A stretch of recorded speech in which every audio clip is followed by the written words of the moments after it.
గౌన్లోళ్ళంతా బటబాజిగాలు ఇంకో ఓళ్ళు లేడు. దొంగ లంజోడుకులు అన్న మా గౌన్ల లంజోడుకులు.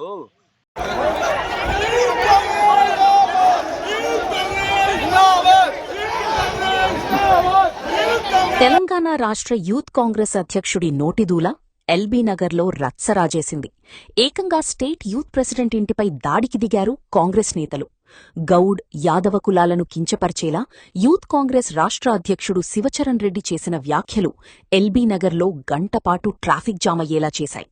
యాదవ, గౌడ కులాలను పరుష పదజాలంతో దూషించిన శివచరణ్ రెడ్డిపై చర్యలు తీసుకోవాలంటూ రాస్తారోకోకు దిగాయి బీసీ సంఘాలు. ఓ దశలో శివచరణ్ ఇంటిపై దాడికి కూడా దిగారు. ఇంతటి దుమారానికి కారణమైన శివచరణ్ రెడ్డి నోటిదూల మీరే వినండి. గౌన్లోళ్ళంతా బటబాజిగాలు ఇంకో ఓళ్ళు లేడు. రామ్గాడే చెప్తాడు, దొంగ లంజోడుకులు అన్న మా గౌన్ల లంజోడుకులు. పుసుకుని నమ్మేవి గిట నమ్మకం అని చెప్తాడు. మొడ్డ గుడిచిపోయినాడు నిన్ను ఈ లంజోడుకులను నమ్ముకొని. బట్టవాది లంజోడుకులు అని చెప్తాడు. రామ్గాడే మొడ్డ గుడిపిరు నన్ను. మొత్తం ఈ లంజోడుకుల గౌన్లోళ్ళే మొడ్డ గుడిపిర్రు. 30 సంవత్సరాలు జెండా మోసి మోసి యువతో వస్తుందంట, ఇక్కడ ఫ్లెక్స్ చేసుకుంటుందంట. ఇక నేను స్టేట్ ప్రెసిడెంట్ ఏం లాభము?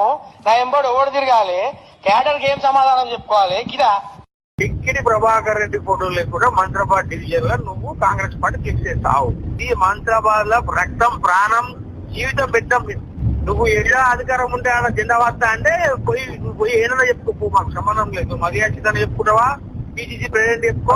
రాహుల్ గాంధీ దగ్గర కూడా చెప్పుకో. ఫ్లెక్స్ చేసే ముందు ఎవరు డిజైన్ చేసిండు, ఫ్లెక్స్ ఎవడు ఏం చేసిండు, రఘువీర్ గారు ప్రమేయం ఉందా లేదా? ఈ ఫ్లెక్స్ దాంట్లో వేస్తే జేపీఆర్ అన్న ఫోటో ఎందుకు వేయలేదు?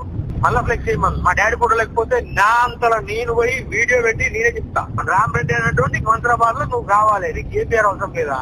ఎన్ని యాంగిళ్లలో నవ్వాలో అన్ని యాంగిళ్లలో పోతుపోయిన ఫ్యామిలీ మీద నవ్విపోతారు. నువ్వు పోయి ఫ్లెక్స్ చేసి పెద్ద మంచి ఫోటో వేసుకుంటే చిప్పక ముద్దు పెట్టుకుంటారా అమ్మ అని చెప్పి చిక్కెలో కొడతారమ్మా. పూడక పార్టీ మారుకుంటా పెద్ద మంచి బొమ్మ వేయకపోతే చింపక ముద్దు పెట్టుకుంటారా? నేను చెప్తున్న పోరాడు సురేష్ అనేటోడు రెగ్యులర్ రఘువీర్ గారితో మంద అవుతాడు. నువ్వు కాంగ్రెస్ పార్టీలో ఈనాడన్నా నువ్వు పిల్లలను కనబడ్డావా? మరి నేను యూత్ కాంగ్రెస్ ప్రెసిడెంట్ ఉన్నా, మా ఇంటికి వచ్చినావా నిలబడతా అని. ఇంట్లో యూత్ కాంగ్రెస్ స్టేట్ ప్రెసిడెంట్ ఉన్నాడు. కొత్త స్టోరీ.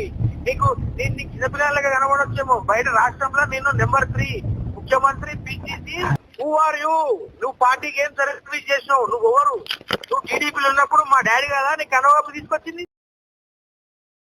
నేను లెక్క పనిచేసిన ఈ లంజోడుగా ఎల్బీనగర్లో మొత్తం సుధీర్ గారు క్రీమ్ అంతా తీసుకోపోతే ఈ పనికిరాను దోలాడి బతిలాడి ప్రెసిడెంట్ కి పెట్టిన.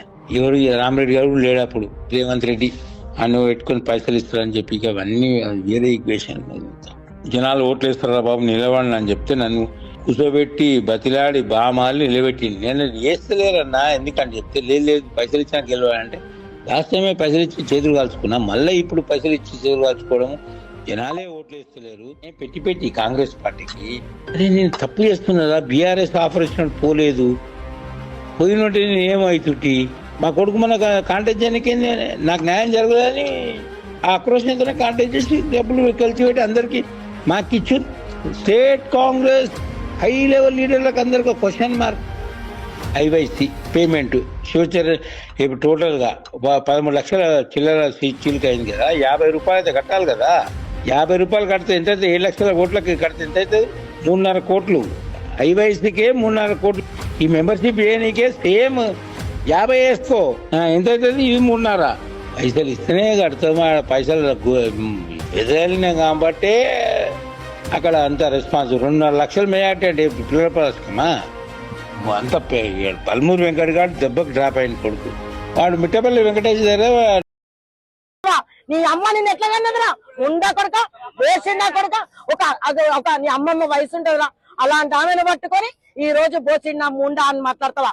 అరే దమ్ము ధైర్యం ఉంటే నిజంగా నీ మొగోడు అయితే మాది ఉండదా నీది ఉండదు అంటున్నావు. నీ 6% ఉంటుందా మేము ఉంటామా? బరిలోకి దిగితే కదా తెలిసేది. ఇప్పటి వరకు మాకు చూడలేరు. ఇప్పటి వరకు అనేక రాష్ట్రంలో మా యాదవ బిడ్డల మీద గానీ అన్ని బీసీ బిడ్డల మీద దాడులు జరుగుతూనే ఊరుకున్నాం. మా నల్లగొండ జిల్లాలోనే 7 మంది యాదవులను బలి తీసుకున్న చరిత్రనా ఈ నా కొడుకులది. అయినా సరే అని ఓపిక పట్టినాం.